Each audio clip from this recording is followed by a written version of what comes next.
கை பாத்தீங்கன்னா நான் மூவ் பண்றேன். இதோட போஸ் பாத்தீங்கன்னா சேஞ்ச் பண்றதுக்கு இந்த போன் பாத்தீங்கன்னா தேவைப்படும். எக்ஸாம்பிளுக்கு லோ பாலியில இருக்கிற ஒரு மெஷ் பாத்தீங்கன்னா ஆட் பண்ணி இங்க இருக்க ஆட் பட்டன் கிளிக் பண்ணீங்க அப்படின்னா ஆர்மச்சூர் அப்படிங்கிற ஆப்ஷன்ஸ்க்கும் இதை மூவ் பண்றதுக்கு ஜி கிளிக் பண்ணி மூவ் பண்ணி சென்டர் பாடியில கொண்டாந்து வச்சுக்கலாம். இங்க இருக்கிற வயர் ஃப்ரேம் மோடுக்கு போய்க்கலாம். போன் செலக்ட் பண்ண போக்குல எடிட் மோடு போய்க்கிங்க. எடிட் மோடு போயிட்டு இ கொடுத்தீங்க அப்படின்னா ஒரு எக்ஸ்ட்ரூட் ஆகும். மேல ஹெட்டுக்கு ஒரு நம்ம உடம்புல எப்படி போன் இருக்கோ அதே மாதிரி தான் கான்செப்ட். அந்த பால் செலக்ட் பண்ணிட்டு மறுபடியும் ஒரு எக்ஸ்ட்ரூட்.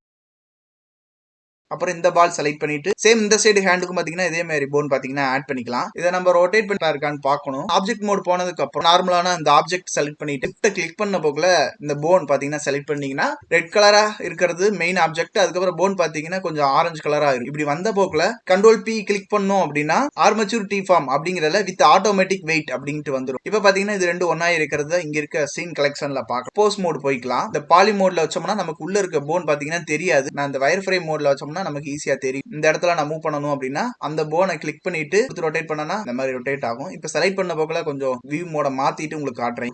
நம்ம பண்ணலாம். இந்த மாதிரி பாத்தீங்கன்னா நம்ம போஸ் பாத்தீங்கன்னா செட் பண்ணிக்கலாம்.